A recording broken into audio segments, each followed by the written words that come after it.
वस्तुएं जो हैं वो भौतिक चीजें हैं जो मानवीय जरूरतों को पूरा करती हैं, जो मानवीय जरूरतों को पूरा करती हैं। वस्तुओं को इस प्रकार वर्गीकृत किया जा सकता है, कौन कौन सी वस्तुएं होती हैं, कुछ भी हो, लेकिन अगर वो आपकी भाषा आपको समझा पाता है आपकी लैंग्वेज में। दूसरा, वो टीचर कंसेप्ट को समझाने में सफल होता है।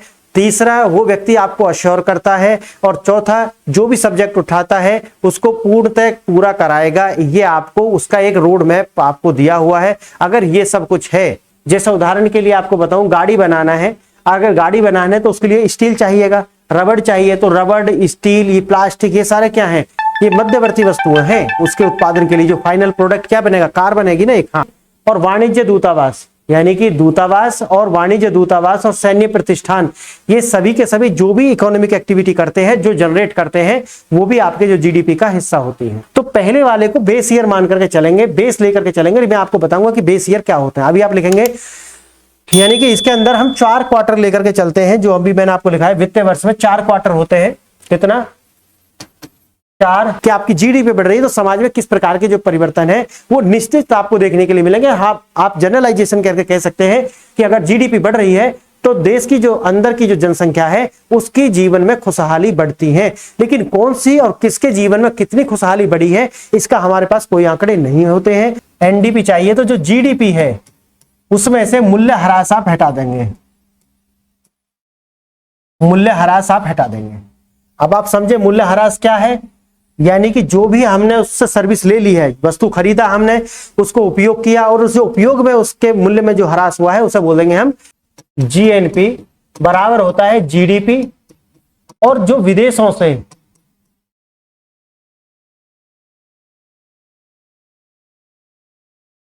शुद्ध प्राप्त आय, तो आयात और निर्यात, अगर हम आयात ज्यादा कर रहे हैं और निर्यात कम कर रहे हैं तो ये क्या हो जाएगा, नेगेटिव हो जाएगा, नकारात्मक हो जाएगा। अगर हम निर्यात ज्यादा कर रहे हैं और आयात कम कर रहे हैं, नहीं मंगा कम रहे हैं, भेज ज्यादा रहे हैं, तो ये हो सकता है मूल्य के रूप में, मैं अभी क्वांटिटी के रूप में नहीं कह रहा हूं, मूल्य के रूप में, तो फिर हमारे पास में ज्यादा धन आएगा, तो ये सकारात्मक होगा। इससे प्रश्न बहुत आए हैं प्रीलिम्स और आते रहेंगे, कंपेरेटिव प्रश्न आते हैं। मैं आपको बताऊंगा, आप समझे पहले स्टैटिक वाला पार्ट, और फिर हम जब बजट और सर्वे जब कराएंगे तो वो मैं इंटरलिंक कर दूंगा, तो आपको समझ में आ जाएगा ये सारा। ठीक, हेलो फ्रेंड्स, प्रीवियस लेक्चर में हमने इसका बेसिक देखा था और उसके अंदर हमने बहुत सारे पेरिफेरल जो बातें हैं मैंने वो आपको बताने का प्रयास किया है। और अब इसी के साथ ही हम इसी यूनिट के अंदर हम इसका ही दूसरा जो पार्ट है वो है नेशनल इनकम, यानी कि राष्ट्रीय आय। अब हम इसे देखेंगे, इसे डाल लेंगे, क्योंकि हमारा जो लेक्चर का जो पैटर्न है वो यही रहेगा। पहले सब्जेक्ट है आपका इकोनॉमिक्स, टॉपिक आप डालेंगे उसका नाम, जैसे कि नेशनल इनकम, और जो लेक्चर है वो है 3 और यूनिट है फर्स्ट। तो इस प्रकार से आप अपनी कॉपी में जहां भी बना रहे हैं वो नए पेज से शुरू करना है। हर बार नए पेज से, जो A4 साइज का पेपर आप लेते हैं उसके नए पेज से आप शुरू करेंगे, और इस तरीका से आप एक स्केल लेकर के इस तरीका से खींच लेंगे डबल लाइन करके, और फिर उसके ऊपर आप डालेंगे सब्जेक्ट इकोनॉमिक्स, टॉपिक का नाम डालेंगे आप नेशनल इनकम, जो भी आएगा वो टॉपिक का नाम हम बताते हुए चलेंगे, और लेक्चर इसका 3 है और यूनिट है फर्स्ट। तो यहां से अब हम देखना प्रारंभ करेंगे इसका चैप्टर का, जो जैसा कि आपको पता है नाम है राष्ट्रीय आय, यानी कि नेशनल इनकम, यानी कि राष्ट्र की जो आय होती है उसके कंपोनेंट्स हम देखेंगे क्या क्या उसके अंदर शामिल होता है और राष्ट्रीय आय होती क्या है। जैसे कि आप जानते हैं कि हर व्यक्ति की अपनी आय होती है, उस आय के साथ में उसके बहुत सारे खर्चे होते हैं, ठीक है, बहुत सारे खर्चे होते हैं और बचत होती है। उसी प्रकार क्योंकि वो लेन देन करते हैं आपस में, वो कुछ वस्तुओं का बेचता है या कुछ सर्विसेज देता है, और वो कुछ सर्विसेज लेता है या कुछ वस्तुओं को खरीदता है। इस प्रकार से उसकी कुछ आय जनरेट होती है इसी के आदान प्रदान में। ठीक, तो हम इसी तरीका से अगर कोई राष्ट्र है यदि कोई देश है, जिसे हम स्टेट बोलते हैं, राज्य, ठीक है, मैं ये पॉलिटी में आपको बताऊंगा राष्ट्र और राज्य की जो अवधारणा है और उनमें दोनों में डिफरेंस क्या है। ठीक है, क्योंकि विषय यहाँ जो है अगर मैं यहाँ बात करूंगा उसकी, तो जो विषय है वो उससे हम भटक जाएंगे। तो अब हम बोलेंगे यहाँ पे राष्ट्र, ठीक है। हाँ, तो कोई भी जो राष्ट्र है उसकी जो आय क्या होती है, उसकी गणना किस प्रकार से की जाती है। अगर हम भारत के परिप्रेक्ष्य में बात करते हैं तो भारत में जो राष्ट्रीय आय का बेस ईयर हम क्या लेते हैं, कौन कौन से कंपोनेंट्स हैं जो हम राष्ट्रीय आय के मापन में प्रयुक्त करते हैं और ये होती क्या है, ये सारी बातें हम देखने वाले हैं इस वाले टॉपिक के अंतर्गत जो कि नेशनल इनकम है। ओके, हाँ, तो आप यहाँ पे आप लिखना प्रारंभ करेंगे, यहाँ पे आप लिखना प्रारंभ करेंगे वस्तुएं, क्योंकि छोटी छोटी सी कुछ बातें हैं जो मैं आपको, क्योंकि इसमें बीच बीच में ही आएंगी वस्तुएं, पहले आप डालेंगे इस तरीका से स्टार बना करके या किसी भी तरीका से वस्तुएं डालेंगे, क्योंकि ये जान लेनी पहले जरूरत है। यानी कि वस्तुएं मतलब होता है गुड्स, गुड्स, ठीक है, वस्तुएं होती हैं गुड्स। अब आप यहाँ पे डालेंगे वस्तुएं क्या होती हैं, पहले आप लिखेंगे, इसी में लिखना प्रारंभ करेंगे आप। और जैसा कि मैं ऑलरेडी हर लेक्चर में आपको बताता हूं, लिखना है आपको की टर्म के अंदर, और जो मैं बोल रहा हूं वो एग्जैक्ट आपको नहीं लिखना है, बल्कि उसमें से कुछ ऐसे की टर्म्स होते हैं जो आपको याद रखने महत्वपूर्ण है, और उनके आसपास उसकी जो पूरी परिभाषा है या उसके आसपास ही उसकी पूरी आत्मा बसती है। वो की टर्म के आसपास ही उस जो पूरी लाइन है उसकी जो सोल है, जिसकी आत्मा है, वो आसपास बसती है। अगर आपको उसका पता है तो पूरी लाइन आप लिख सकते हैं, ठीक है। हाँ, अब आप लिखेंगे, पहला पॉइंट इसमें डाल लेंगे इस तरीका से, या तो आप इस तरीका से बना लेंगे डॉट या ABC करके आप लिखेंगे। लिखना, वस्तुएं सरल शब्द में भौतिक चीजें हैं। वस्तुएं, अगर हम वस्तुओं की बात करते हैं तो वस्तुएं है क्या, अगर हम सरल भाषा में कहें तो वस्तुएं क्या है, क्या है, भौतिक चीजें। भौतिक का मतलब है फिजिकल गुड्स है, यानी कि जैसे कि आप ये रिमोट देख रहे हैं इस प्रकार से, ये भी क्या है, वस्तु है, ये भी क्या है, वस्तु है। वस्तुएं जो है वो भौतिक चीजें हैं जो मानवीय जरूरतों को पूरा करती हैं, जो मानवीय जरूरतों को पूरा करती हैं। वस्तुओं को इस प्रकार वर्गीकृत किया जा सकता है, कौन कौन सी वस्तुएं होती हैं।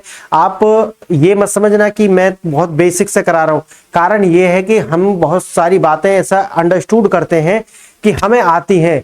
अगर हमसे कोई अचानक से पूछ ले इस बात को कि व्हाट इज द गुड्स, तो हम क्या है कि एकली बैकली गानी प्रारंभ कर देंगे, जैसे कि कहीं पे और तार जुड़ गए हों, इस प्रकार से हम बात करेंगे, जबकि हम एग्जैक्ट बताएंगे नहीं कि वास्तव में वस्तु होती क्या है, वस्तुओं का वर्गीकरण किस प्रकार से हम करते हैं। तो हमारे पास में एक जो साइंटिफिक डेफिनेशन नहीं होती उसकी, इसलिए मैं आपको बहुत बारीकाई से सब बता रहा हूं, जहां मैं आपको बेसिक्स भी बताऊंगा, जहां एकदम एडवांस पर भी हम चलेंगे। इससे बाहर कुछ नहीं है, इससे बाहर कुछ आना नहीं है। मैं आपको इसलिए बार बार अश्योर करता हूं, क्योंकि मन की जो प्रवृत्ति है, जो मन है ना, मन, उसकी प्रवृत्ति है चंचलता। वो बार बार आपको कहेगा कि कहीं ऐसा ना हो, सर बीच में छोड़ ना दें, सर कोई बीच में टॉपिक ड्रॉप ना कर दें। हम उन मठाधीश से पढ़े लेते हैं, वो तो इकोनॉमिक्स के जानकार हैं। फ्रेंड्स, जितनी जल्दी हो सके इस ये जो स्टेटस को आपने बनाया हुआ है, इससे एकदम बाहर निकल जाएं। आपको सीधी सी बात है, दो बात तो आप लेकर के चलना है। एक तो जो पढ़ा रहे हैं उनकी भाषा आपको समझ आ रही है, और दूसरी क्या वो जो कंसेप्ट्स उसके अंदर हैं उन्हें समझाने में सफल हैं आपकी भाषा के अंदर। पहली बात आपकी भाषा के अंदर होना चाहिए, और दूसरा वो कंसेप्ट जो है वो समझाने में सफल है, उन्हें उस कंसेप्ट की समझ है। अगर दोनों बात आपकी खरी होती हैं, टीचर कोई भी है, अगर दोनों बात ये सफल होती है तो इसका मतलब है कि उस बंदे से पढ़ लेना चाहिए। और तीसरी जो बात है कि वो जो बंदा है, क्या वो इस बात का एश्योरेंस आपको देता है कि जो मैं करा रहा हूं इससे बाहर नहीं आएगा। मैं क्यों ऐसा बोलता हूं, मैं इसलिए ऐसा बोलता हूं, अगर मैं ऐसा बोल रहा हूं आपसे कि जो मैं पढ़ा रहा हूं उससे बाहर नहीं आएगा, तो इससे क्या है कि आपकी जो मेंटलिटी ब्लॉक्स हैं वो टूट जाएंगे, है ना। हाँ, क्योंकि एक लड़ाई तो हम बाहर लड़ते हैं और एक लड़ाई हमारे अंदर हमेशा चलती रहती है। वो लड़ाई बाहर की जो है वो अंदर निर्भर करेगी। तो आपने कभी सुना होगा कि मन के हारे हार है, मन के जीते जीत, यानी कि मन ने जो मान लिया ना, बस उसी के अनुसार है, उसका अनुसरण आप करेंगे। मन जो मान लेगा, आपका मन मान लेगा कि आप बीमार हैं तो आप बीमार हो जाएंगे, समझ गए। अगर मन ने मान लिया कि जीत निश्चित है तो आप जीत जाएंगे एक ना एक दिन। एक दिन नहीं, एक दिन में कुछ नहीं होता, लेकिन एक दिन जरूर होता है। इन दोनों बातों को आप समझेंगे मैं क्या बोल रहा हूं आपसे। एक दिन में कुछ नहीं होता, इसका मतलब है कि not a one day but one day, यानी कि आने वाले एक दिन में जरूर हो जाएगा, ठीक है। तो इसलिए आपको जो मैं छोटी छोटी बातें बता रहा हूं उनको अच्छे से आप ध्यान रखें। और जो मैंने आपको 3 बातें अभी बताई हैं कि टीचर जो भी हो, कोई भी हो, ठीक है, वो कैसा ही भी हो, मजा आता हो या ना आता हो, कुछ भी हो, लेकिन अगर वो आपकी भाषा आपको समझा पाता है आपकी लैंग्वेज में। दूसरा, वो टीचर कंसेप्ट को समझाने में सफल होता है। तीसरा, वो व्यक्ति आपको अश्योर करता है, और चौथा, जो भी सब्जेक्ट उठाता है उसको पूर्णतः पूरा कराएगा। ये आपको उसका एक रोड मैप आपको दिया हुआ है। अगर ये सब कुछ है, अगर आपके उसके पास ये सब कुछ है, आंख बंद करके उससे पढ़ लेना। अगर उसके पास एक रोड मैप है आपको पढ़ाने के लिए, तो जो मैंने आपको बताई है, अगर ये सारी रिक्वायरमेंट फुलफिल करता है कोई भी व्यक्ति, तो उससे पढ़ लेना चाहिए। वो मैं हूं या कोई और हो, इससे फर्क नहीं पड़ता, क्योंकि आपको मैंने हर बार कहा है कि आपको भी प्रोफेशनल होना है। यानी कि एकदम आपको अपना जो आपने कर रहे हैं, आप यूपीएससी की तैयारी कर रहे हैं, सारी बातें, सारी सोच, सारा कर्तव्य यूपीएससी के सिलेक्शन और उसकी जो प्रोसेस है उस पर होना चाहिए आपका। ये है आपका प्रोफेशनलिज्म। हाँ, टाई बेल्ट लगा करके नहीं पढ़ना है। आप उसे समझ रहे थे क्या? उसे नहीं समझ रहा। प्रोफेशनलिज्म का मतलब होता है अपने जो वो कर रहे हैं उसके प्रति डिवोशन, उसके प्रति समर्पण कितना है आपका। आपका सबसे ज्यादा जो समय है वो मन से, कर्म से और वचन से कहां आप लगा रहे हैं, समझ लेना। अगर कहीं पे आप लगा रहे हैं तो वही आपका क्या है, वही है आपका वो है आपका उद्देश्य है। अब आप लिखेंगे वस्तुएं, और वस्तुओं में मैंने जैसा आपको बताया, पहली बात, वस्तुएं क्या हैं? भौतिक चीजें हैं। लिखना टर्म में ही, जैसे मैंने आपको बता दिया, मानवीय जरूरतों को पूरा करती हैं। वस्तुओं को वर्गीकृत किया जा सकता है, जैसे कि कुछ वस्तु होती है अंतिम वस्तुएं। पहला लिखेंगे आप इसमें, टाइप ऑफ वस्तु क्या है? पहला है अंतिम वस्तुएं।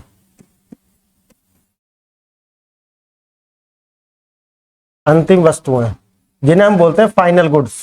ठीक है, फाइनल गुड्स, इसका मतलब क्या है? कोई वस्तु बनी और आपके पास आ गया, है ना। हाँ, आप कोई पेन बना कंपनी में और वो पेन आपने खरीद लिया। अब वो पेन आपने लिखना है, ये सब करना है, तो ये क्या है? प्रोड्यूसर से लास्ट होता है कंज्यूमर। तो प्रोड्यूसर से जहां से शुरू हुई थी, लास्ट में आपके पास पहुंच गई, यानी क्या? वो क्या हो गई? अंतिम वस्तु। अब आप इसमें लिखेंगे, एक बार लिखेंगे, अंतिम वस्तुओं के आगे वर्गीकृत कर सकते हैं, जैसे उपभोग की वस्तुएं। अंतिम वस्तु जो है, वस्तु को आप सामान्यतः दो भागों में बांट सकते हैं। एक तो होती है उपभोग की वस्तु और दूसरी होती है पूंजीगत वस्तु। यानी कि जो अंतिम वस्तु है उसे भी हम दो भागों में बांट सकते हैं। कौन कौन से? एक तो उपभोग की वस्तु,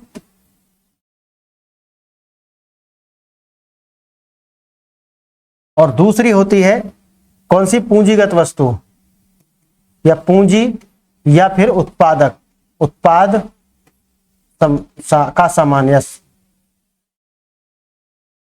हाँ, दूसरी होती है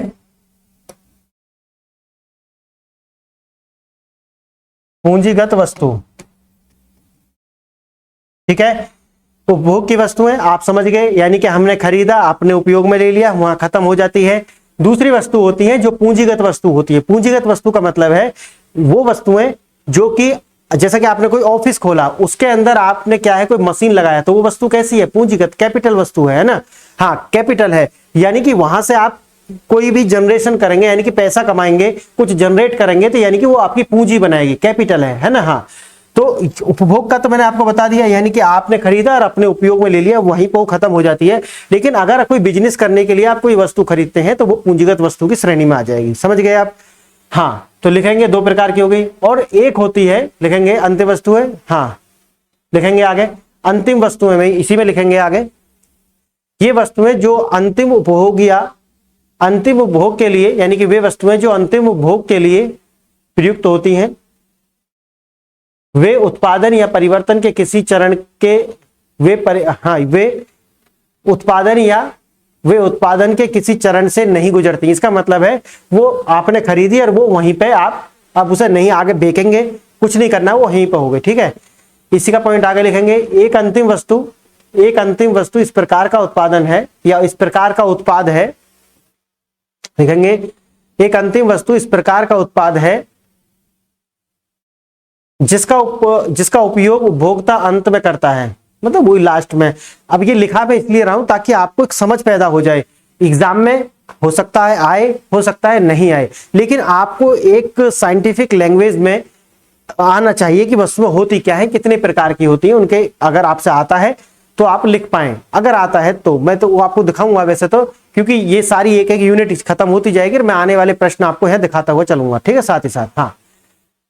हाँ, उदाहरण के लिए कमीज का एक उदाहरण के लिए आप लिख सकते हैं, एक कमीज अंतिम वस्तु है घर के लिखना, अंतिम वस्तु है घर का निर्माण के लिए उपयोग की जाने वाली सामग्री भी क्या है? एक अंतिम वस्तु है। यानी कि अंतिम वस्तु क्या है, जहां आपने उसको अपने पास ला करके वहीं आगे उसको बेचना नहीं है ना। हाँ, लाभ के लिए बेचना नहीं है, ठीक है। अब लिखेंगे उपभोग की वस्तु। उपभोग की वस्तु यहीं पे, उपभोग की वस्तुएं वे अंतिम वस्तुएं होती हैं। उपभोग की वस्तु भी क्या है, एक, हाँ, वे अंतिम वस्तुएं होती हैं जिन्हें उपभोक्ता उपभोग के लिए खरीदता है। उपभोग के लिए यानी कि कोई चीज खरीदी है, शर्ट खरीद लिया है तो वो उसने अपने लिए खरीदा है, ना कि उसको आगे वो फिर सेल करेगा। हाँ, उदाहरण के लिए भोजन, वस्त्र आदि आदि, ये सब आप लिख सकते हैं। अब लिखेंगे पूंजीगत वस्तुएं। इसमें तो आपने लिख लिया अभी, अब इसके आगे लिखेंगे पूंजीगत वस्तुएं। हाँ, पूंजीगत वस्तुएं वे अंतिम वस्तुएं हैं, यानी कि कैपिटल गुड्स। हाँ, पूंजीगत वस्तुएं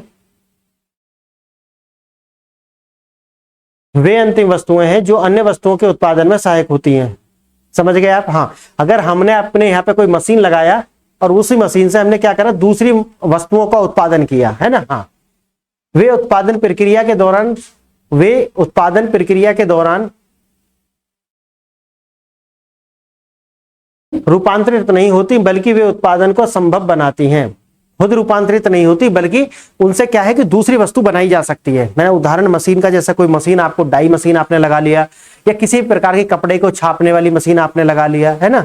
हाँ, इस प्रकार से उदाहरण के लिए उपकरण, मशीनरी, वाहन आदि आदि, ये सब क्या है, पूंजीगत वस्तु। अगर आपने कोई टेम्पो खरीदा और उस टेम्पो को आपने चलाने लगे, यानी कि ट्रांसपोर्टेशन के रूप में, या कोई बस आपने खरीदी, बस को आपने ट्रांसपोर्टेशन के रूप में यूज करने लगा, तो वो आपकी कैपिटल गुड बन जाएगी, ठीक है। हाँ, आगे लिखेंगे सहायक वस्तुएं। सहायक वस्तुएं आगे लिखेंगे सहायक वस्तुएं।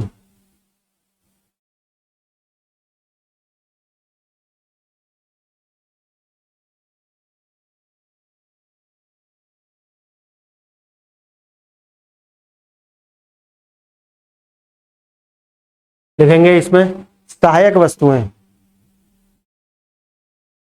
या मध्यवर्ती वस्तुएं भी इन्हें कहते हैं। सहायक वस्तु या मध्यवर्ती वस्तुएं लिखेंगे। मध्यवर्ती या सहायक वस्तुएं वे सामग्री हैं,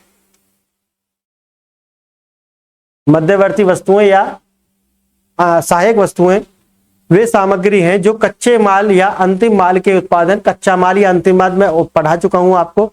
हाँ, प्राइमरी सेक्टर जो पढ़ाया था मैंने, हाँ, प्रीवियस लेक्चर में ही, वहां पर तो कच्चे माल या अंतिम माल के उत्पादन के लिए सहायक के रूप में किया जाता है, यानी कि सहायक वस्तुएं हैं। जैसे उदाहरण के लिए आपको बताऊं, गाड़ी बनाना है, अगर गाड़ी बनाना है तो उसके लिए स्टील चाहिएगा, रबड़ चाहिए, तो रबड़, स्टील, ये प्लास्टिक, ये सारे क्या हैं, ये मध्यवर्ती वस्तुएं हैं उसके उत्पादन के लिए। जो फाइनल प्रोडक्ट क्या बनेगा, कार बनेगी ना एक। हाँ, इसलिए देखेंगे उदाहरण के लिए बर्तन बनाने के लिए इस्तेमाल होने वाली स्टील यही है ना। हाँ, ऑटोमोबाइल में इस्तेमाल होने वाली स्टील, प्लास्टिक, ये सारे के सारे क्या है, मध्यवर्ती वस्तुएं हैं, ठीक है। हाँ, लिखेंगे आप, ये लिख लिया आपने, लिख लिया। वस्तुएं आपने लिख लिया। अब आप लिखेंगे, हाँ, अब आप लिखेंगे सकल घरेलू उत्पाद, यानी कि जीडीपी क्या है, ठीक है। अब आप यहां पर लिखेंगे, इस तरीका से एरो लगा लेंगे, जीडीपी, ग्रॉस डोमेस्टिक प्रोडक्ट, यानी कि हिंदी में लिखेंगे इसे सकल घरेलू उत्पाद।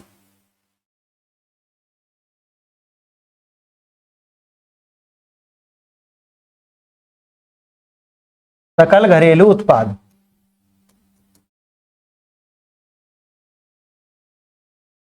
लिखेंगे। इसमें पहला पॉइंट डाल करके लिखेंगे सकल घरेलू उत्पाद एक वित्तीय वर्ष के दौरान, सकल, ये सबसे इजी डेफिनेशन है इसका। सकल घरेलू उत्पाद एक वित्तीय वर्ष के दौरान, हाँ, दौरान देश के घरेलू क्षेत्र में उत्पादित सभी, देश के घरेलू क्षेत्र यानी कि उसकी जो बाउंड्री है, देश की बाउंड्री है, चाहे वो क्या हो।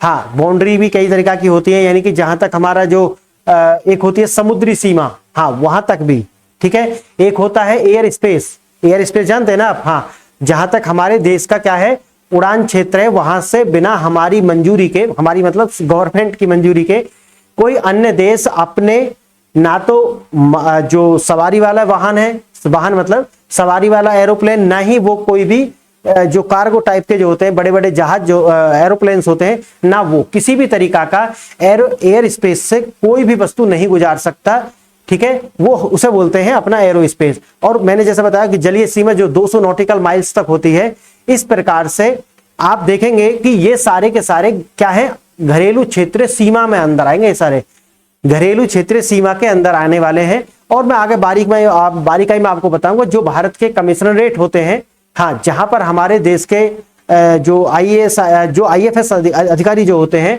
विदेशों में रहते हैं, वो जो सीमा होती है उतनी सीमा भी हमारे घरेलू क्षेत्र के अंतर्गत आती है, लेकिन वो मैं आगे बताने वाला हूं, उसका एक अलग परिप्रेक्ष्य। लेकिन मैं अभी जो मैं आपको यहां बता रहा हूं आप उसे समझें। यानी कि एक वित्तीय वर्ष हमारे यहाँ कब से कब तक है, 31 मार्च से 1 अप्रैल। तो ये जो टाइम पीरियड है 31 मार्च से 1 अप्रैल का जो टाइम पीरियड है, ये एक वित्तीय वर्ष है। एक वित्तीय वर्ष के अंदर भारत की जो सीमा है, अब भारत की जो घरेलू सीमा मैंने आपको बता दिया, ये सारे शामिल हो जाएंगे। भारत की जो घरेलू सीमा में उत्पादित की गई अंतिम वस्तुओं का, ठीक है, अंतिम वस्तु का, कौन सी का, अंतिम। अभी मैंने आपको बताया कौन कौन सी होती है, जैसे कि प्रारंभिक वस्तु भी होती है, जैसे हम रॉ मटेरियल बोलते हैं, रॉ मटेरियल होता है ना, उसके बाद मध्यवर्ती हो गया और फिर हो गया अंतिम वस्तु। तो अंतिम वस्तु जो होती है उसके मूल्य को हम गणना करेंगे। अब आप ये कहोगे कि सर वो जो प्रारंभिक वस्तु और जो आपका जो मध्यवर्ती वस्तु है, सहायक वस्तु जो, उनको क्यों गणना नहीं कर रहे हम, कि उसका जो गणना आप करेंगे, क्योंकि वो क्या है, वो बार बार रिफाइन होगी, वो बार बार यूज होगी। यूज होने से होता क्या है कि उनके जो मूल्य है उसमें वृद्धि होती जाएगी, हर स्टेज पर उसके मूल्य में वृद्धि हो जाएगी। तो सारी जो वृद्धि है वो अंतिम वस्तु में तो जाकर दिखेगी ना। अब आप उस कैलकुलेशन से बचने के लिए, वो ज्यादा जटिल प्रक्रिया है, उससे बचने के लिए आप करेंगे क्या कि जो अंतिम वस्तु बनेगी, फिनिश्ड गुड जो बनेगा, उसके ऊपर ही आप सब कुछ गणना कर लेंगे। तो ये एक कारण है कि आप जो है हर स्टेज पर, यानी कि जो आपका रॉ मटेरियल है या जो मध्यवर्ती वस्तुएं या जो प्राथमिक वस्तुएं, वहां पर उनकी गणना नहीं करते। इसीलिए यहां लिखा हुआ है अंतिम वस्तुओं और सेवाओं का, वस्तु और सेवाओं दोनों आ जाएंगे, ठीक है। सेवाओं का मौद्रिक मूल्य भी लिख सकते हैं, मौद्रिक मूल्य, मौद्रिक मूल्य। तो वस्तु और सेवा दोनों इसके अंदर आती हैं। ये आप जो एकदम बहुत बिगिनर्स होते हैं बच्चे, वो थोड़ा एक एक टर्म पर ध्यान देकर के चलेंगे। जो थोड़े से जिन्होंने कोचिंग कर लिया है या अभी साल 6 महीना का, उन्हें ये सब बातें पते होंगी, लेकिन मुझे यह सब बच्चों को साथ लेकर के चलना है, इसलिए मैं बेसिक से प्रारंभ करता हूं। अगर आपने ये सब देखा हुआ है तो आप आगे जाकर के इसे काट लें थोड़ा सा और आगे करके इसे देख सकते हैं, या फिर स्पीड बढ़ा करके आप इसे सुन सकते हैं। वो अपनी सुविधा अनुसार आप जैसा भी दिखा आप वो कर लें, ठीक है। हाँ, बने रहें लेकिन साथ। अगला पॉइंट हम लिखेंगे, इसमें नेक्स्ट पॉइंट लिखेंगे, जीडीपी में केवल नए उत्पादित वस्तुओं और सेवाओं का खरीद शामिल है। समझ गए आप? हाँ, जीडीपी में केवल नए उत्पादित वस्तुओं और सेवाओं का खरीद मूल्य शामिल है।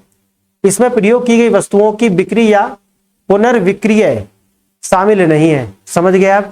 आपने कोई बाइक खरीदा, बाइक आपने क्या करा, साल 1.5 साल यूज कर लिया, उसके बाद में आपने बेच दिया, या कोई मोबाइल आपने खरीदा, उस मोबाइल को आपने यूज किया फिर बेच दिया।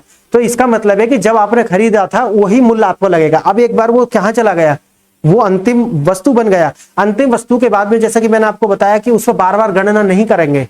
क्यों, मैं बताऊंगा, वहां पर डेप्रिसिएशन लगता है, वो अभी मैं बताने वाला हूं, आगे उसे देखेंगे। तो डेप्रिसिएशन शुरू हो जाता है जैसे ही वस्तु आपने खरीदी, उसका जो डेप्रिसिएशन है, मूल्य में ह्रास जिसे बोलते हैं, मूल्य ह्रास, वो होना प्रारंभ हो जाता है और उसकी गणना उसके आधार पर करते हैं, लेकिन उसको जीडीपी में नहीं जोड़ते। क्यों नहीं जोड़ते? क्योंकि ऑलरेडी एक बार वो जुड़ चुकी है, बार बार अब मल्टीपल उसे करेंगे तो फिर वो शुद्ध रूप नहीं रह जाएगा, शुद्ध रूप नहीं रह जाएगा। मैं आपको बताऊंगा जो जीडीपी है, जीएनपी है, एनएनपी है, इनमें कौन सा सबसे ज्यादा शुद्ध रूप है ना। हाँ, लिखेंगे आप।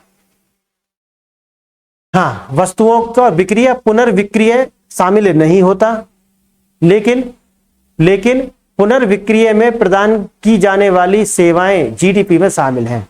अब आगे आपको समझ में, क्योंकि जो सेवाएं होती हैं वो तो हर दिन नई है ना।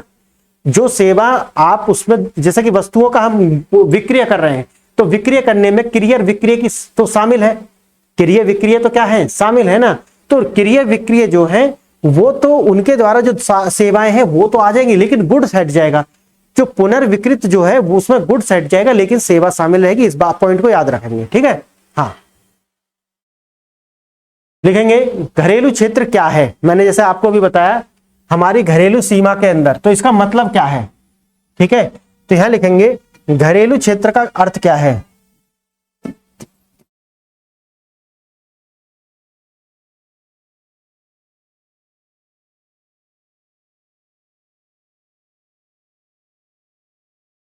ठीक है, तो घरेलू क्षेत्र से आप क्या मीन्स लगाएंगे, क्या अर्थ लगाएंगे, वो मैं आपको बताने जा रहा हूं, जैसा कि मैंने अभी आपको बताया है, लेकिन आप अभी लिखेंगे, इससे लिखेंगे ना, इस वाले में पॉइंट लिखना 1 2 3 करके लिखना है आपको। लिखेंगे इसमें क्षेत्रीय जल और हवाई क्षेत्र सहित देश की राजनीतिक और भौगोलिक सीमाएं शामिल है, जो मैंने अभी आपको बताया है, ठीक है। हाँ, सेकेंड पॉइंट लिखेंगे 2 या 2 से अधिक देशों के निवासियों के स्वामित्व, 2 या 2 से अधिक देशों के निवासियों के स्वामित्व और संचालन वाले जहाज ओब्लिक विमान, ठीक है, भारत के घरेलू क्षेत्र का हिस्सा माने जाएंगे, भारत के घरेलू क्षेत्र का हिस्सा माने जाएंगे। उदाहरण के लिए अगर हमारे देश का कोई पूंजीपति जो यहां निवास करता है, उसका कोई एरोप्लेन 2 देशों के बीच में सेवा देता है, तो उससे जो भी जनरेट होगा एक फाइनेंशियल ईयर के अंदर, उसको हम अपनी जीडीपी में काउंट करेंगे। समझ गए आप। उदाहरण के लिए मानो कोई, जो मैंने आपको बताया सब लिख लेंगे, लिखेंगे आप इसे, लिखेंगे उदाहरण के लिए जापान और अमेरिका के बीच एयर इंडिया की उड़ान भारत के घरेलू क्षेत्र का हिस्सा है। समझ गए आप। हाँ, ये भारत के घरेलू क्षेत्र का हिस्सा है। नेक्स्ट लिखेंगे अंतरराष्ट्रीय जल में किसी देश के निवासी द्वारा संचालित मछली पकड़ने के जहाज तेल और प्राकृतिक गैस, ये अभी जो बताया उसी का हिस्सा है ये। हाँ, प्राकृतिक गैस, रिंग और फ्लोटिंग प्लेटफॉर्म आदि उसी देश के हाँ राष्ट्रीय यानी कि जीडीपी का हिस्सा है, राष्ट्रीय आय, हाँ जीडीपी का हिस्सा है, लिखेंगे हाँ हिस्सा है। उदाहरण के लिए आप यहां पर लिखेंगे हिंद महासागर के अंतरराष्ट्रीय जल में भारतीय मछुआरे द्वारा संचालित मछली पकड़ने की नाव, तो वो जो भी उस सीमा के अंदर कर रहे हैं, तो वो भी जो मछली पकड़ेंगे उससे जो जनरेट करेंगे वो जीडीपी में काउंट होगा। आपको बस समझाने का ये है मेरा उद्देश्य, ठीक है। लिखेंगे विदेशों में स्थित किसी देश के दूतावास, जो मैंने आपको बताया है दूतावास जो होते हैं, और वाणिज्य दूतावास यानी कि दूतावास और वाणिज्य दूतावास और सैन्य प्रतिष्ठान, ये सभी के सभी जो भी इकोनॉमिक एक्टिविटी करते हैं, जो जनरेट करते हैं, वो भी आपके जो जीडीपी का हिस्सा होती है। समझ गए आप। लिखेंगे अभी जो मैंने आपको बताया था कि अंतिम वस्तुओं का बताया था मैंने, वहां पर अंतिम वस्तुओं का मौद्रिक मूल्य, आखिर हम अंतिम वस्तु क्यों लेते हैं मैंने अभी आपको बता दिया, लेकिन मैं आपको इसे और लिखा देना चाहता हूं ताकि आप इसको मन में कोई भी डाउट ना रहे, ठीक है। क्योंकि लिखा जो है वो सबसे बेहतर है, जो हम एक बार अपने हाथ से लिख लेते हैं वो हमारी मेमोरी का हिस्सा बन जाता है। इसीलिए मैं आपको पीडीएफ नहीं देता हूं, मैं बचता हूं पीडीएफ देने से। जैसे कि 2 बात मैंने आपको पहले ही बताई है, एक तो ये कि मैं हूं तो मैं खुद ही मैं पीडीएफ बनाऊंगा, अगर मैं खुद पीडीएफ बनाऊंगा तो मेरा बहुत सारा टाइम मुझे और भी लग जाएगा। तो बेहतर क्या है कि आप मेरे साथ, अच्छा जो मैं पढ़ा रहा हूं इससे ज्यादा मैं पीडीएफ दूंगा भी नहीं, यानी कि जो मैं पढ़ा रहा हूं एग्जैक्ट मैं आपको उससे ज्यादा पीडीएफ दूंगा भी नहीं। तो आप क्यों ना मेरे साथ लिखते हुए चले, जो मैं बोल रहा हूं एक बार लिख ले, खत्म होगी कहानी। तो आप पीडीएफ के लिए आप कह रहे हैं तो मैं अपनी ओर से प्रयास करूंगा कि आपको पीडीएफ प्रोवाइड कराऊं, लेकिन आप कोशिश करें कि पीडीएफ से बचें, ठीक है। आप पीडीएफ के लिए ज्यादा प्रेशराइज ना करें, आप सोचें कि जो मैं लिखा रहा हूं बस वही है, वही मैं देने वाला हूं आपको। अगर पीडीएफ जैसी कोई वस्तु है भी तो ठीक है, ना तो इससे इधर ना उधर, सेम यही मिलेगी आपको। तो बेहतर है कि आप मेरे साथ लिख लें, आप प्रिंटिंग के चक्कर में ना पड़े, A4 साइज सीट लें। और 1-2 लेक्चर ही आना है ना। हमें आपको बता चुका हूं कि 1-2 लेक्चर का कारण क्या है कि जितना अभी हमारा सब्सक्राइबर बेस है वहां से आप, अगर मैं 2 वीडियो डालूंगा तो उस तरीका का इंसेंटिव मुझे नहीं मिलेगा। व्यक्तिगत रूप से अगर मुझे भी देखो वीडियो बनाना है, 1 घंटे की या 1.5 घंटे की वीडियो बनाने के लिए और उसे अपलोड करने के लिए मुझे 4 से 5 घंटे चाहिए।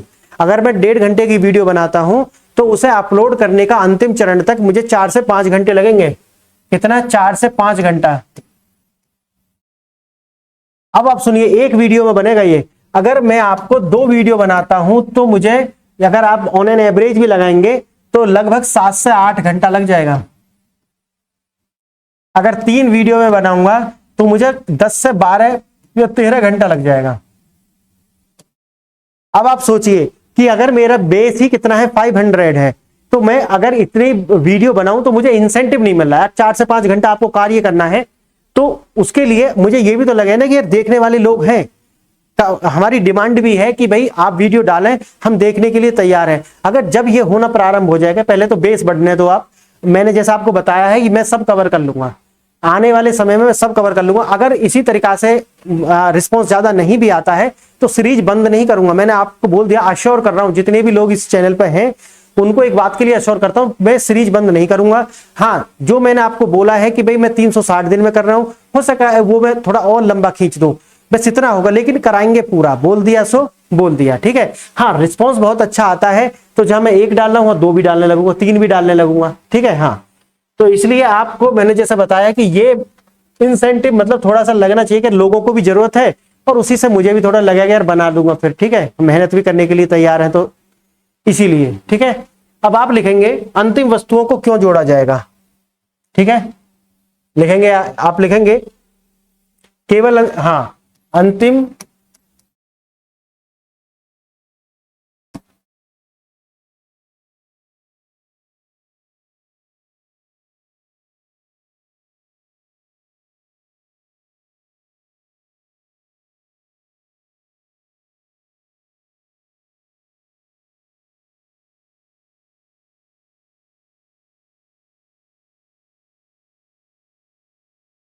यानी कि अंतिम वस्तु और सेवाओं का ही हम अंतिम मौद्रिक मूल्य क्यों लें, है ना। हाँ, मैंने बता दिया, लेकिन लिखना आप लिखेंगे इसे, इसमें ए पॉइंट डाल करके आप लिखेंगे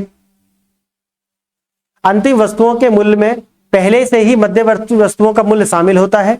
ऑलरेडी बता चुका हूं।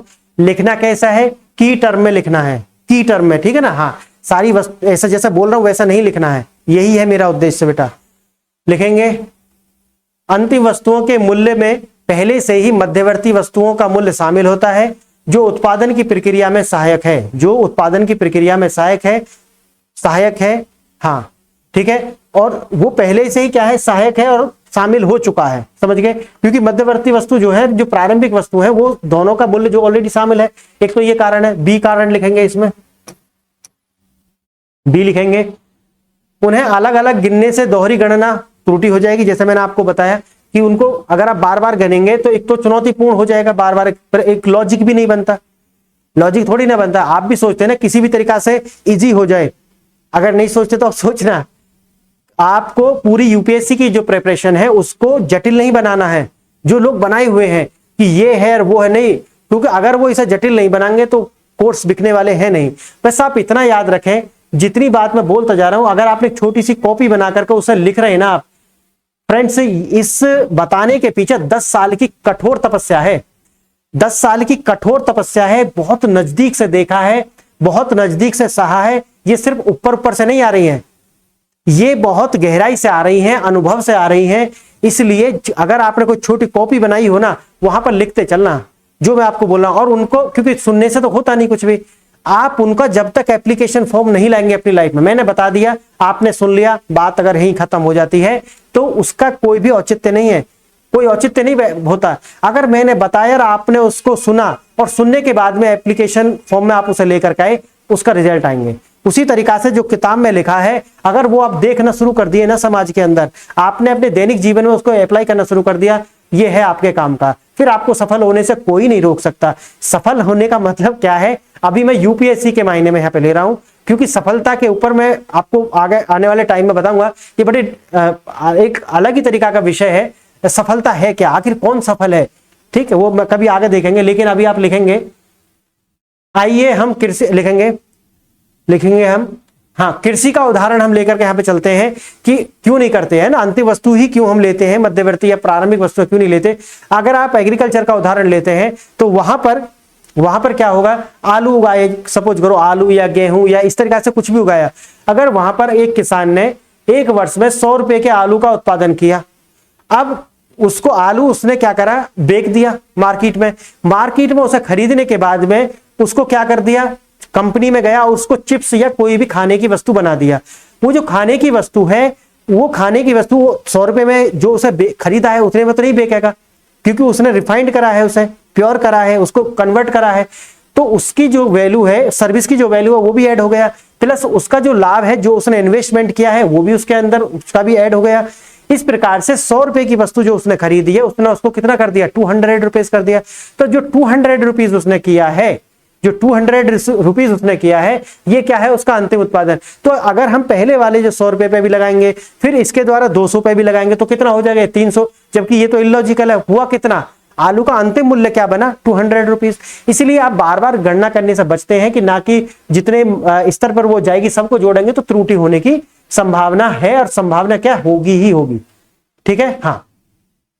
अब आगे लिखेंगे, अब लिखेंगे, ये आपको कारण मैंने लिखा दिए हैं, उदाहरण के तौर पर हमने यहां पर लिखा दिया है, आप इसे लिख लेंगे। अगर कोई किसान 100 रुपए का आलू उगाता है और उसको कोई कंपनी खरीद लेती है और वो उसको कन्वर्ट करके उसका एक प्रोडक्ट बनाती है जिसकी वैल्यू होती है 200 रुपीज, तो 200 रुपीज का उसका अंतिम मूल्य है, किसका, आलू का है वो अंतिम मूल्य। तो इस प्रकार से जो दोहरी गणना है उससे त्रुटि से बचने के लिए आप जो है किसका प्रयोग करते हैं, अंतिम वस्तु का, अंतिम सेवा और वस्तुओं का मूल्य लिया जाएगा, जो कोई अंतिम होगा वही लिया जाएगा। समझ गए। ये पूछ सकता है आपसे कोई भी, दैनिक जीवन में भी अपने लिए जानकारी होनी आवश्यक है। ठीक है, अब लिखेंगे आप, वित्त वर्ष क्या माना गया, भारत के अंदर जो वित्त वर्ष है वो क्या है। ठीक है, वित्त वर्ष हमारे यहां पे जो वित्त वर्ष है वो क्या है, हम लेकर के चलते हैं वित्तीय वर्ष, जिसे हम बोलते हैं लेखा वर्ष भी बोलते हैं।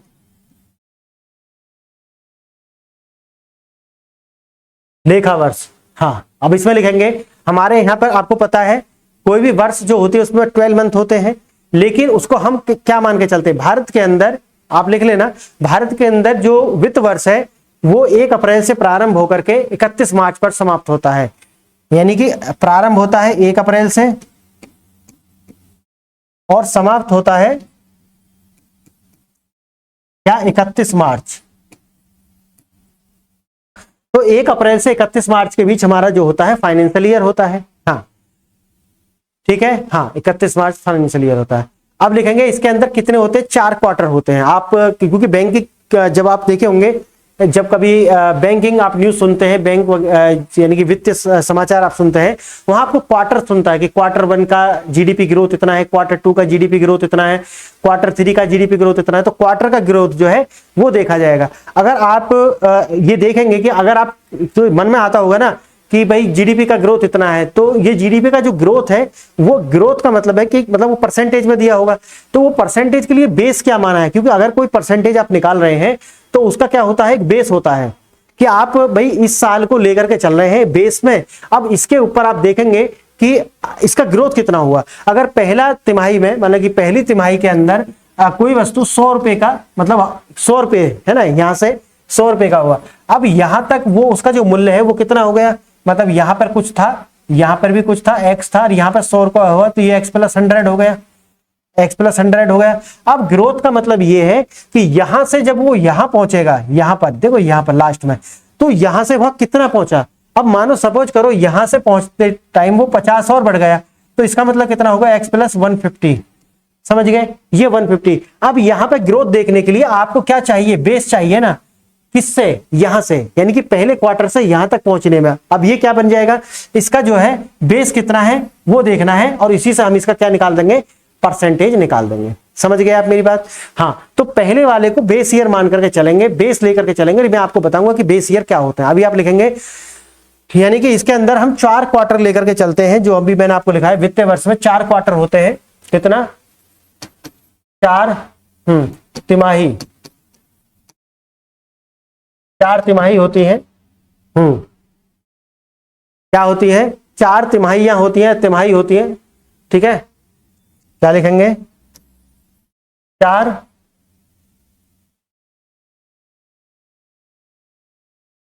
तिमाहियां, यानी कि 3-3 महीना के 4 क्वार्टर होते हैं इसमें। पहला है क्वार्टर 1, क्वार्टर 2, क्वार्टर 3, क्वार्टर 4। ठीक है, ये 4 क्वार्टर होते हैं। तो पहला क्वार्टर कब से कब रहता है? 1 अप्रैल से 30 जून। पहला क्वार्टर कब से कब रहेगा? 1 अप्रैल से 30 जून। दूसरा क्वार्टर कब रहेगा? 1 जुलाई से 30 सितंबर।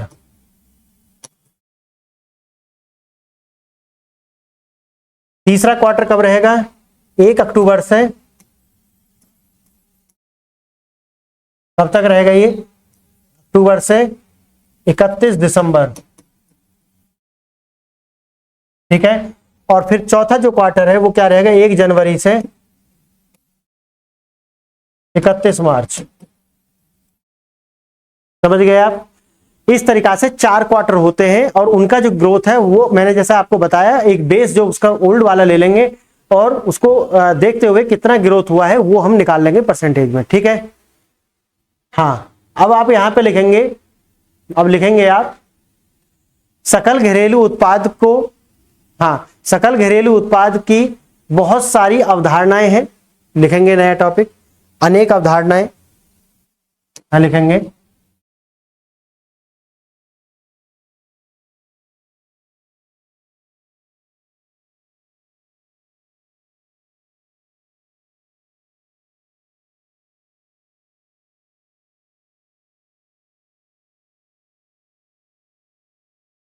ठीक है।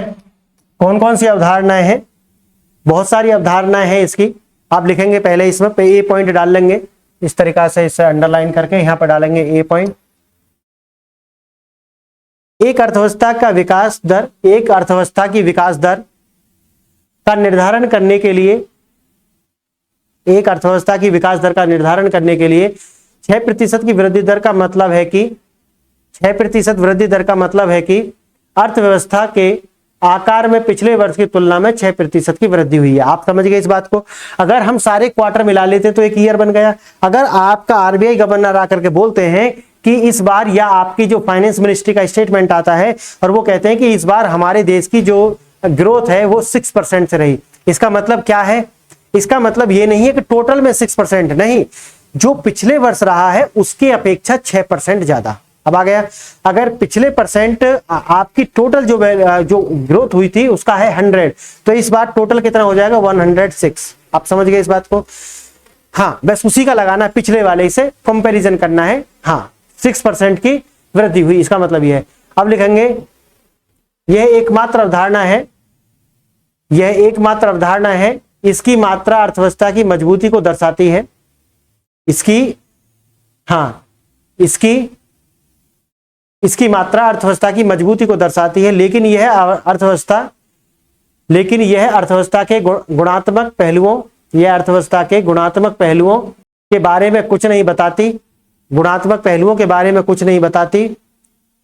उदाहरण के लिए जीडीपी एक देश द्वारा उत्पादित वस्तुओं के मूल्य के बारे में बताती है, मूल्य के बारे में बताती है, लेकिन यह देश द्वारा उत्पादित वस्तुओं की गुणवत्ता के बारे में नहीं बताती। ये सिर्फ एक मात्रा को दिखा रही है, लेकिन अगर आप एग्जैक्ट देखते हैं कि गुणात्मक परिवर्तन क्या हुए हैं, यानी कि समाज में जितना अलग अलग वर्ग हैं, कहां पर इसका जो डिस्ट्रीब्यूशन सही से हुआ है या नहीं हुआ है, समाज में इसके बढ़ने से या घटने से क्या प्रभाव दिखे हैं, ऐसे कोई भी गुणात्मक परिवर्तन ये स्पष्टता नहीं करती है, बल्कि यह सिर्फ आपको एक होलिस्टिक वे में दिखाएगी कि आपकी जो देश की संपदा है वो एक अमुक प्रतिशत से बढ़ गई है। समझ गए आप? इस तरीका से आपको दिखाने वाला है? हाँ। अब आप लिखेंगे नेक्स्ट पॉइंट में, जीडीपी की गणना करते समय गुणात्मक परिवर्तन का ही मैं आपको बता रहा हूं। जब आप जीडीपी की गणना करते हैं तो उस टाइम पर आप ये नहीं देखते कि ये जो जीडीपी अर्जित की है, इसके अर्जित करने से एनवायरमेंट को कितनी हानि हुई है, लोगों की जो हेल्थ है वो कितनी डिटेरियोरेट हुई है, यानी कि हेल्थ में किस प्रकार के नकारात्मक प्रभाव आए हैं, समाज में किस तरीका का जो स्तर है, शोषण का जो स्तर है वो किस प्रकार से हुआ है, इस तरीका के ये गुणात्मक परिवर्तन नहीं दिखाती। समझ गए? तो यही मैं आपको लिखवा रहा हूं। तो जब जीडीपी की गणना करते हैं तो प्रदूषण को आर्थिक गतिविधि के रूप में नहीं माना जाता है। प्रदूषण को आर्थिक गतिविधि के रूप में नहीं माना है, तो उसको उसका जो प्रभाव है अगर आप वो भी आकलन करके नेगेटिव आप निकालें तब आप अगर उसे एडजस्ट करें, मैं वही बोल रहा हूँ ना, हेल्थ के ऊपर कितना इन्वेस्टमेंट करना पड़ता है इसके बढ़ाने की वजह से, आपका जो और भी जो जैसा कि प्रदूषण है, प्रदूषण से एनवायरनमेंट को किस प्रकार के और खतरे होते हैं, हमारी अगर फ्लोरा एंड फोना को किस प्रकार के हजार्ड्स होते हैं, अगर आप ये सारी वस्तुओं के जो मूल्य है जो कि अमूल्य है ये, अगर हम इनका एक मूल्य लगाएं और उसकी अपेक्षा देखें कि जीडीपी ने कितना ग्रोथ किया है, तो आप नकारात्मक ही जाएंगे। इसलिए आप कह सकते हैं कि ये कोई हॉलिस्टिक फॉर्म नहीं है। आप ये नहीं कह सकते कि आपकी जीडीपी बढ़ रही है तो समाज में किस प्रकार के जो परिवर्तन है वो निश्चित आपको देखने के लिए मिलेंगे। आप जनरलाइजेशन करके कह सकते हैं कि अगर जीडीपी बढ़ रही है तो देश की जो अंदर की जो जनसंख्या है उसकी जीवन में खुशहाली बढ़ती है, लेकिन कौन सी और किसके जीवन में कितनी खुशहाली बढ़ी है इसका हमारे पास कोई आंकड़े नहीं होते हैं और नहीं है। समझ गए आप? हाँ, आगे लिखेंगे इसका उपयोग, लिखेंगे इसका उपयोग अंतरराष्ट्रीय संगठन जैसे आईएमएफ आदि द्वारा तुलनात्मक विश्लेषण के लिए किया जाता है। बहुत सारी अंतरराष्ट्रीय संस्था जैसे आईएमएफ है, इंटरनेशनल मॉनेटरी फंड, इसके द्वारा भी आप तुलनात्मक विश्लेषण के लिए वो इसका जो आकलन करता है। शुद्ध घरेलू उत्पाद, अब हम आप यहाँ पे देखेंगे कौन कौन से और इसके जो है घरेलू अवधारणा में कौन कौन सी अवधारणा इसके अंदर शामिल है। हाँ, सकल घरेलू की जो अवधारणा है उसमें जीडीपी तो हमने जैसे कि देख लिया, एक सामान्य कर आपने देख लिया, फिर ग्रॉस डोमेस्टिक प्रोडक्ट ये है। लेकिन अगर आप इसको और एक माइक्रो स्केल पर जाकर के आप देखेंगे तो आपको क्या देखने के लिए मिलेगा, जैसे आपको शुद्ध घरेलू उत्पाद जिसे हम बोलते हैं एनडीपी, क्या देखेंगे हम, इसी के अंदर आप जाएंगे तो आप 1 2 3 करके आप यहां पर लिख लेंगे अवधारणा में। पहला क्या है आपका शुद्ध घरेलू उत्पाद,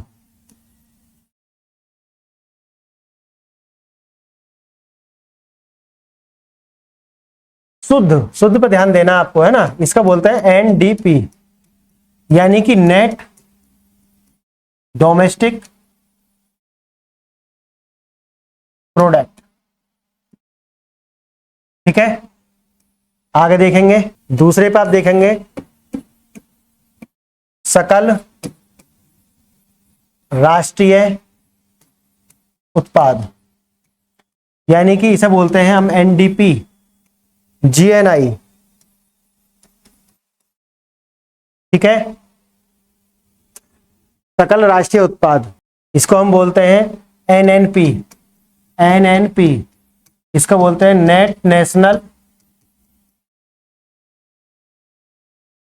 प्रोडक्ट। कौन कौन से इसकी अवधारणा है, शुद्ध घरेलू उत्पाद यानी कि नेट, क्या है इसका शुद्ध घरेलू उत्पाद, क्या बोलते हैं इसको, हाँ, नेट डोमेस्टिक प्रोडक्ट। ठीक है, फिर है आपकी सकल राष्ट्रीय उत्पाद, जिसे बोलते हैं जीएनपी। ठीक है, इसको क्या बोलते हैं जीएनपी यानी कि सकल राष्ट्रीय उत्पाद।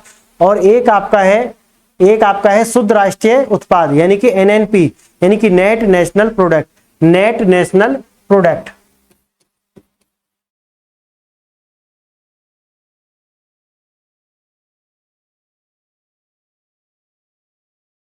ठीक है, अब आप पहला डाल करके लिखेंगे, पहला आप डालेंगे इसमें, पहला डाल करके आप लिखेंगे शुद्ध घरेलू उत्पाद, पहला पॉइंट डाल लेंगे ये वाला, यहां पर डालेंगे और लिखेंगे शुद्ध घरेलू उत्पाद।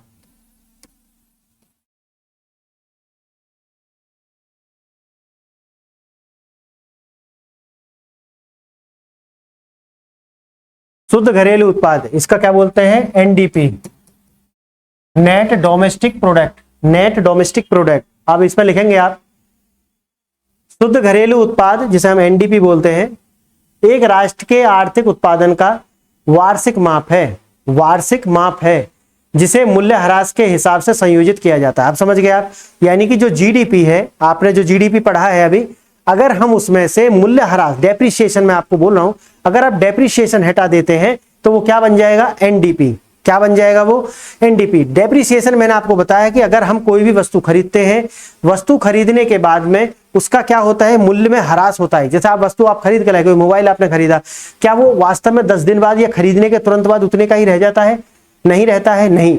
इसीलिए उसमें क्या हो गया, जो उसके मूल्य में ह्रास हुआ है, जो उसके पूरा उसकी वैल्यूज में जो ह्रास हुआ है उसे बोलते हैं डेप्रिसिएशन। और जो डेप्रिसिएशन है, अगर आप जीडीपी में से वो हटा देते हैं तो क्या हो जाएगा, ये बन जाएगा एनडीपी। यानी कि इसका मतलब क्या हुआ, अगर आपको एनडीपी चाहिए, एनडीपी चाहिए तो जो जीडीपी है उसमें से मूल्यह्रास आप हटा देंगे, मूल्यह्रास आप हटा देंगे। अब आप समझे मूल्यह्रास क्या है, यानी कि जो भी हमने उससे सर्विस ले ली है, वस्तु खरीदा हमने, उसको उपयोग किया और उस उपयोग में उसके मूल्य में जो ह्रास हुआ है उसे बोलेंगे हम डेप्रिसिएशन। हाँ ठीक है, अब आप इसे लिखेंगे एनडीपी में लिखेंगे आप, इसका उपयोग, तो इसे पॉइंट करके आप लिख लेंगे, इसका उपयोग यहाँ पे इस तरीका से बुलेट पॉइंट बना लेंगे आप तरीका से, ठीक है। इसका उपयोग अर्थव्यवस्था के मूल्य ह्रास के कारण होने वाले नुकसान को समझने के लिए किया जाता है, समझ गया। हाँ, नेक्स्ट पॉइंट लिखेंगे इसी बुलेट पॉइंट पे, इसका उपयोग मूल्य ह्रास के कारण होने वाले नुकसान को कम करने में अनुसंधान, मूल्य ह्रास के कारण होने वाले नुकसान को कम करने में अनुसंधान और विकास के क्षेत्र में अर्थव्यवस्था की उपलब्धि दिखाने के लिए भी किया जाता है ना। हाँ, इसका उपयोग मूल्य ह्रास के कारण होने वाले नुकसान को कम करने में अनुसंधान और विकास के क्षेत्र में अर्थव्यवस्था की उपलब्धि के दिखाने के लिए भी किया जाता है। इसका मतलब है कि यहां पर जो पॉइंट आया ये अनुसंधान, इसका मतलब है कि अगर साइंस एंड टेक्नोलॉजी ग्रोथ कर रही है तो इसका मतलब यह है कि जो वस्तु वो क्या है, यानी कि जो वस्तु भी अभी हम देख रहे हैं उन वस्तुओं का जो वास्तविक मूल्य जो है वो बहुत ज्यादा टाइम में क्या होगा, डेप्रिशिएट होना प्रारंभ होगा। अब उदाहरण के लिए मैं आपको बताता हूं, अमेरिका से आपने कोई एप्पल का मोबाइल खरीद लिया, एप्पल का मोबाइल, और दूसरा मोबाइल किसका है, चाइना का मोबाइल। खरीदने के बाद में आपने अभी इस शॉप से खरीद लिया और खरीदने के बाद में एक व्यक्ति आपको इस शॉप पर आप लेकर गए, एक मोबाइल आपके हाथ में है चाइनीज और एक मोबाइल है आपके पास में एप्पल, यानी एप्पल और चाइनीज। आप इसके पास पहुंचते हैं और आप कहते हैं कि भाई मैंने अभी ये मोबाइल खरीदा है, एप्पल का है एक मोबाइल मेरे पास में, पहले आप कहेंगे उससे, या चाइना का मोबाइल मेरे हाथ में है, ये आप खरीद लीजिए। वो कहेगा कितने का खरीदा आपने, आप कहोगे कि जी मैंने 10,000 रुपए का खरीदा। वो क्या कहेगा, भाई ये तो 5,000 रुपए का है, लेने हो तो ले लो। लेकिन वहीं आप आगे आपने 60,000 का कोई एप्पल का मोबाइल खरीदा है, यानी कि 60,000 रुपए का कोई मोबाइल खरीदा।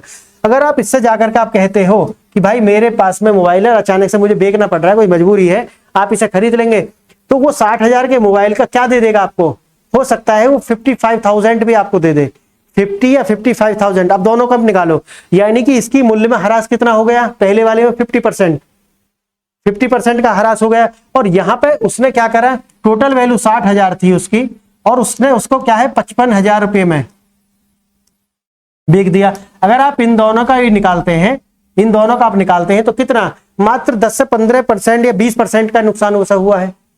तो आप देखेंगे कि इससे मूल्य में ह्रास है जो अनुसंधान को भी दिखाएगा। आपका ये अनुसंधान क्या है कि उसका वैल्यू कितना घटता है बढ़ता है, ये मैं आपको परिप्रेक्ष्य समझाने के लिए समझा रहा हूं। हाँ, इसे आप समझेंगे, ठीक है। अब आगे लिखेंगे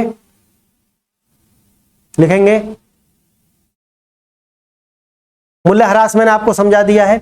अगर आप चाहते हैं कि मूल्य ह्रास समझा दीजिए, लिखवा दीजिए, तो आप इसमें एक पॉइंट डाल करके छोटा सा लिख लेंगे आप मूल्य ह्रास, इस तरीका से आप लिख लेंगे मूल्य ह्रास, यानी कि डेप्रिसिएशन होता क्या है, ये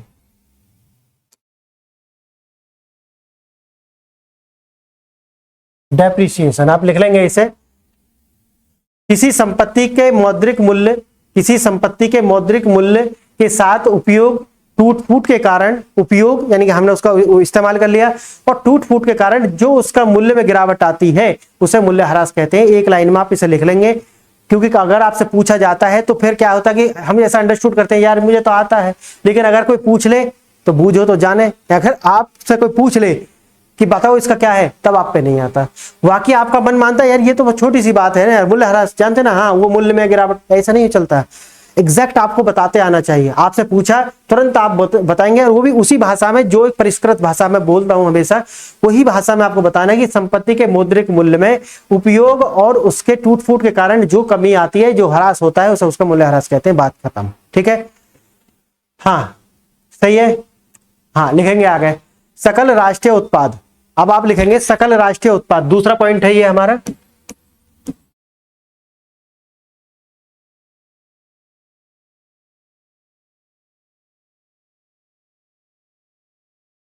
सकल राष्ट्रीय उत्पाद इसे बोलते हैं क्या हम, हाँ जीएनपी, GNI दोनों ही बोलते हैं, GNP या GNI।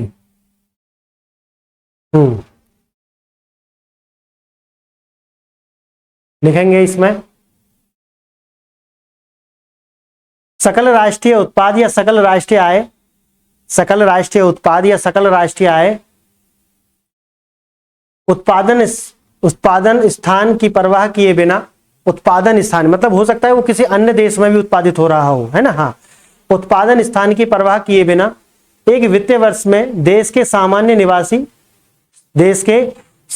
निवासी द्वारा उत्पाद सभी अंतिम वस्तुओं, सामान्य हाँ निवासी द्वारा उत्पादित सभी अंतिम वस्तुओं और सेवाओं का मौद्रिक मूल्य है। समझ गए आप? हाँ, का मौद्रिक मूल्य है। किसी अन्य देश में भी हो रहा है तो भी मैं भी समझाऊंगा आपको। लिखेंगे इसका सेकंड पॉइंट, निवास। हाँ, निवास नागरिकता की बजाय, निवास जो होता है नागरिकता के बजाय जीएनपी गणना में राष्ट्रीयता का निर्धारण करने के लिए मानदंड है। नागरिकता के बजाय जीएनपी गणना में राष्ट्रीयता का निवास करने के लिए मानदंड है जब तक कि निवासी देश के भीतर अपनी आय खर्च करते हैं। समझ गए? यानी कि जो निवास है, निवास का मतलब है कोई कहीं से आया और यहाँ निवास करने लगा, तो वो जो भी करेगा यहाँ पे वो क्या हो जाएगा, अब स्थान तो उसने चेंज हो गया, है ना। हाँ, ये प्रश्न आया है एक बार यूपीएससी में, वो कुछ करके था कि जब कॉमनवेल्थ हो रहे थे, अगर कोई व्यक्ति उसे देखने आता है और यहाँ करके वो एक खरीदता है तो वो किसका हिस्सा होगा, और वो नीचे 4 विकल्प दिए गए थे, है ना। हाँ, तो अभी वो अगर यहाँ निवास कर रहा है कोई भी व्यक्ति, अगर जो यहाँ खर्च करता है, अगर यहाँ खर्च करता है तो वो इसकी गणना के अंतर्गत आ जाने वाला है। ठीक है। हाँ, आगे लिखेंगे वैश्विक लेखांकन सम्मेलन के अनुसार, वैश्विक लेखांकन सम्मेलन के अनुसार आमतौर पर निवासी वे लोग होते हैं, आमतौर पर निवासी कौन होते हैं मैं बता रहा हूं, निवासी कौन लोग होते हैं, वे लोग होते हैं जो पिछले 1 वर्ष या उससे अधिक समय से, जो पिछले 1 वर्ष या उससे अधिक समय से, हाँ 1 वर्ष या उससे अधिक समय से किसी देश में अनिवासी, हाँ किसी देश में रह रहे हैं। समझ गए? किसी देश में रह रहे हैं वो कौन है, निवासी हैं। और अनिवासी कौन है, जो पिछले 1 वर्ष या उससे अधिक समय से देश से बाहर हैं, वो अनिवासी हैं। समझ गए आप? हाँ, निवासी कौन है, बोलना निवासी कौन है, यानी कि 1 वर्ष या उससे अधिक,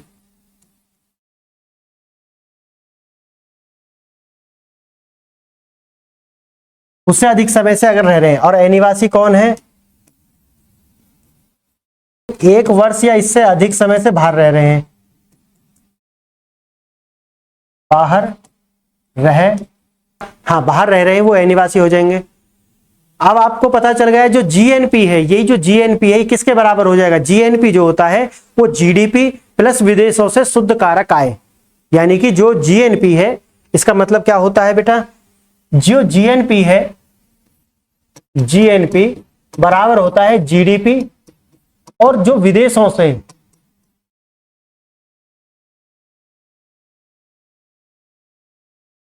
शुद्ध प्राप्त आय। समझ गए आप? विदेशों से शुद्ध प्राप्त आय, शुद्ध प्राप्त आय या कारक आय, जो भी आप इसे बोल देना।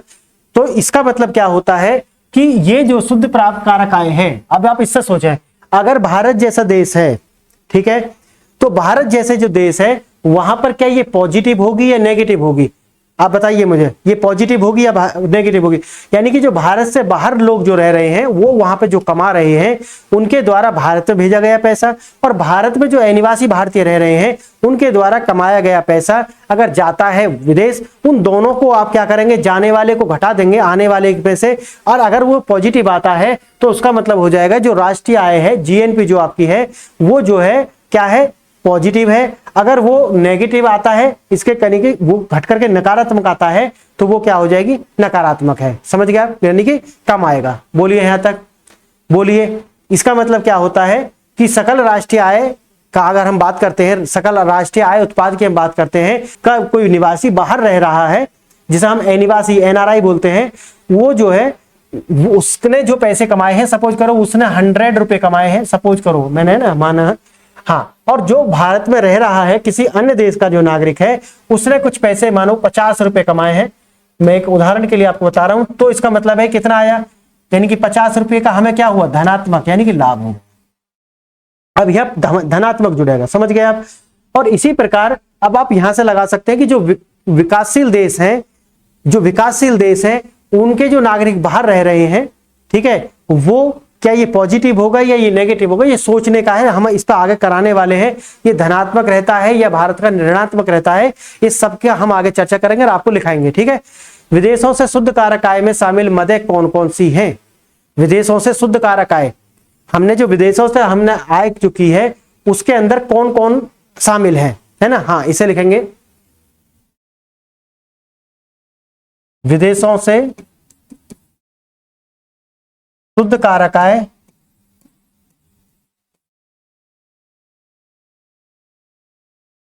में शामिल कंपोनेंट कौन कौन से हैं वो आप देख लेंगे इसमें। विदेशों से, ये जो आप देखें विदेशों से शुद्ध प्राप्त आय, इसमें कौन कौन शामिल है वो देखेंगे। पहला है, लिखेंगे व्यापार संतुलन, यानी कि बीओ, यानी कि ट्रेड ऑफ बैलेंस, यानी कि व्यापार संतुलन लिखेंगे यहां पे पहला, ABC करके लिख लेंगे, व्यापार संतुलन।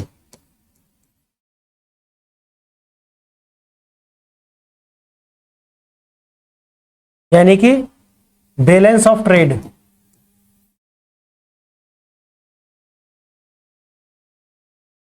ठीक है, लिखेंगे इसमें, लिखेंगे इसमें बैलेंस ऑफ ट्रेड में लिखेंगे, यह एक वर्ष में किसी देश के कुल आयात और निर्यात, है ना। हाँ, बैलेंस ऑफ ट्रेड में भी आएगा, क्योंकि आएगा तो मौद्रिक मूल्य आपको पता है बाद में।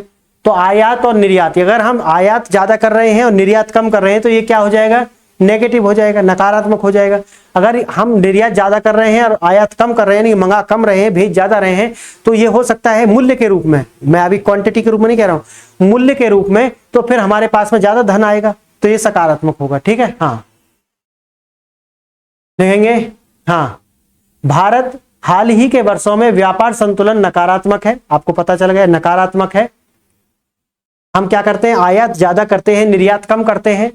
और इसी का मैं आप याद करें जो मैंने पहले लेक्चर में आपको बताया, अगर हमारा सेकेंडरी सेक्टर भी इसी तरीका से मजबूत होता तो आज हमारे पास में जो ये बैलेंस ऑफ ट्रेड नकारात्मक है ये सकारात्मक होता, समझ गए। हाँ, और ये नकारात्मक तो है ही, लेकिन ये ज्यादा नकारात्मक चाइना के साथ भी है, समझ रहे हैं ना आप। हम अमेरिका जैसे देशों के साथ में सकारात्मक हैं हमारे ये जो ट्रेड ऑफ बैलेंस, लेकिन चाइना के साथ हम क्या हो जाते हैं, नकारात्मक, क्योंकि चाइना ने अपना जो सेकेंडरी सेक्टर है उस पर ही वर्क किया, उस पर वर्क किया। ये उसकी क्या है, सबसे बड़ा स्ट्रॉन्ग पॉइंट है, हाँ, सेकेंडरी सेक्टर, ठीक है। इसलिए चाइना के साथ हम ही नहीं, विश्व के अधिकांश देश, विश्व के अधिकांश देश चाइना के साथ में नकारात्मक बीओटी रखते हैं, यानी कि बैलेंस ऑफ ट्रेड, समझ गए आप। क्यों रखते हैं, क्योंकि चाइना का जो सेकेंडरी सेक्टर है वो बहुत ज्यादा स्ट्रांग है।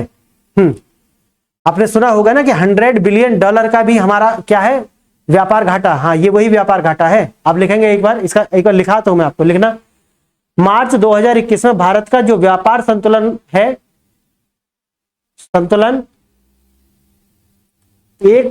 14 बिलियन अमेरिकी डॉलर था।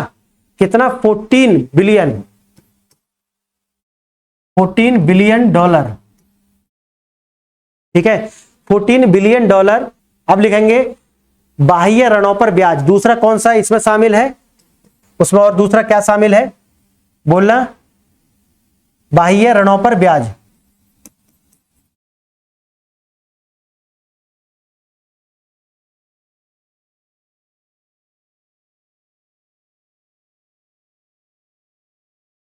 समझ गए आप।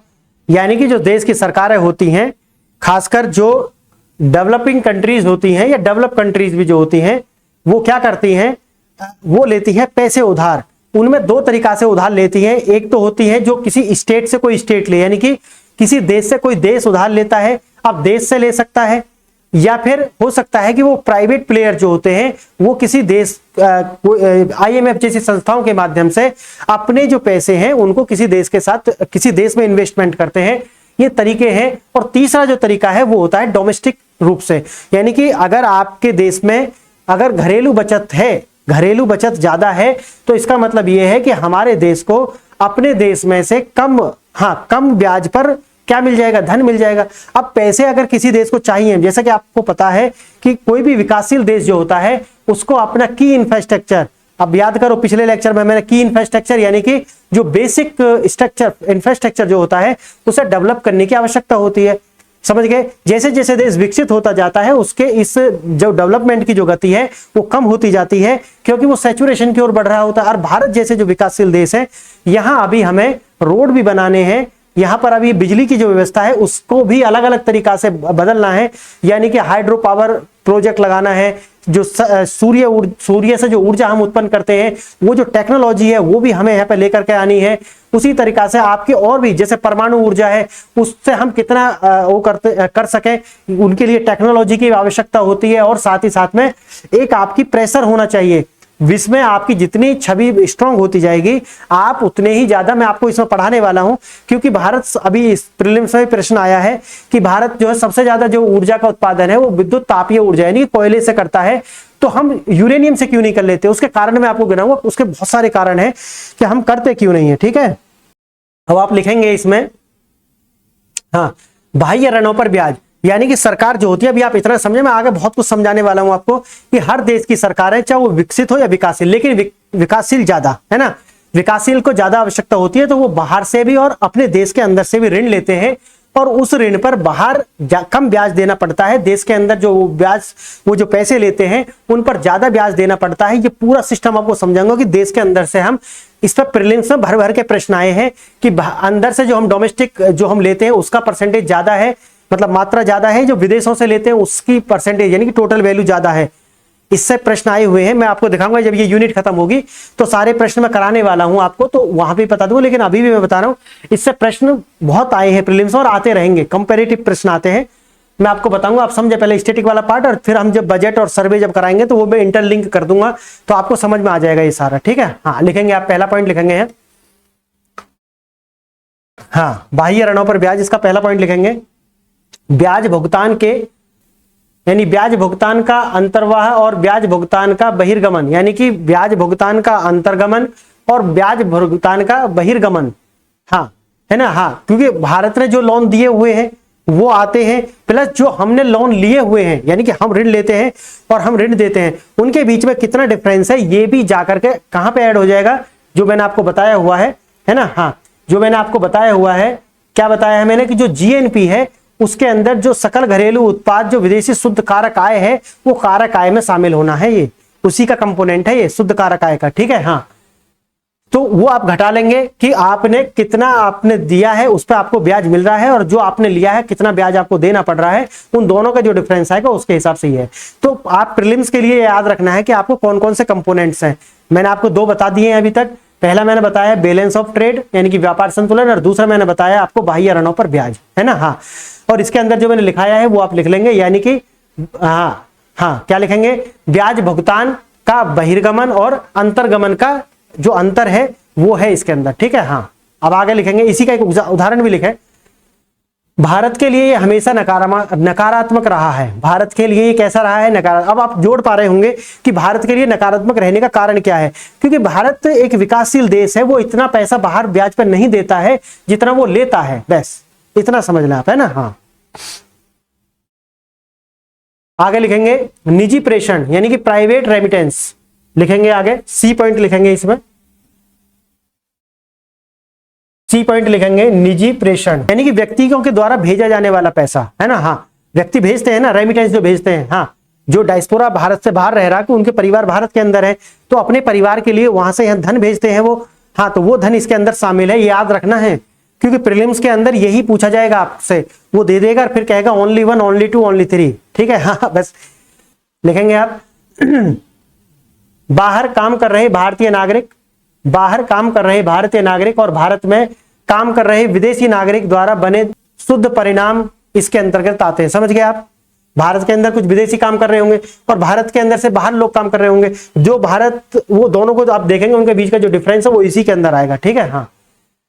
भारत के लिए यह सकारात्मक है क्योंकि भारत दुनिया में प्रेषण का सबसे बड़ा प्राप्त करता है। जो भारत के बाहर जो हमारे डायस्पोरा रह रहे हैं, हाँ, वो भारत में उनके परिवार हैं, तो वहां से जो पैसे भेजते हैं वो भारत में ज्यादा भेजते हैं, जबकि यहां से जो विदेशी रह रहे हैं वो यहां से बाहर जो है कम भेजते हैं। अब आप ये समझना, क्योंकि भारत एक पॉपुलस कंट्री है, हमारे यहां से लोग ज्यादा रह रहे होंगे बाहर, और बाहर के जो लोग हैं उनकी जनसंख्या कम है, वो भारत में कम रह रहे होंगे।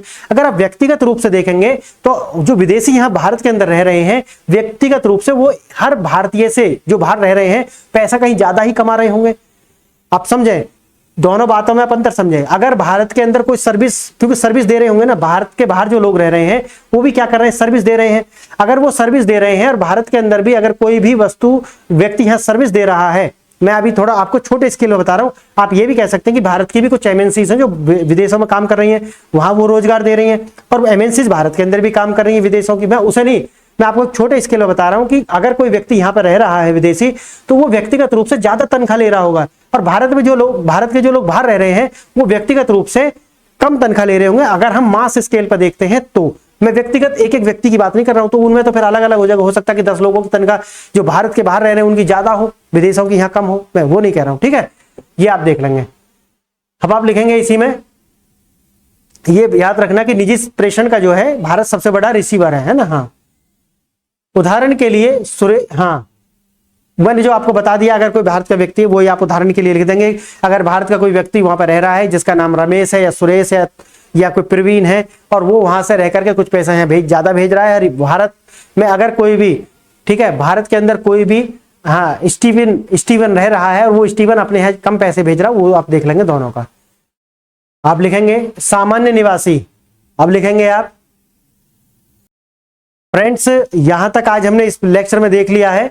अब आगे हम लेक्चर में इसी को कंटिन्यू करेंगे, जब नेक्स्ट लेक्चर लेकर के आएंगे इसी सीरीज को कंटिन्यू करते हुए चलेंगे।